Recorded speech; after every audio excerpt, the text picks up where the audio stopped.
الله يعلم ما نشكو من الألم وما نعانيه من ضيق ومن سقم، لكن لنا فيه ظن لا يخيبنا، حاشاه أن ترجع الأيدي بلا نعم.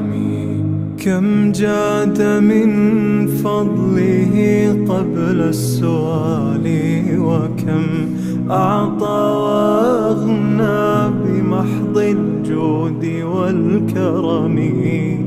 الله يعلم ما نشكو من الألم وما نعاني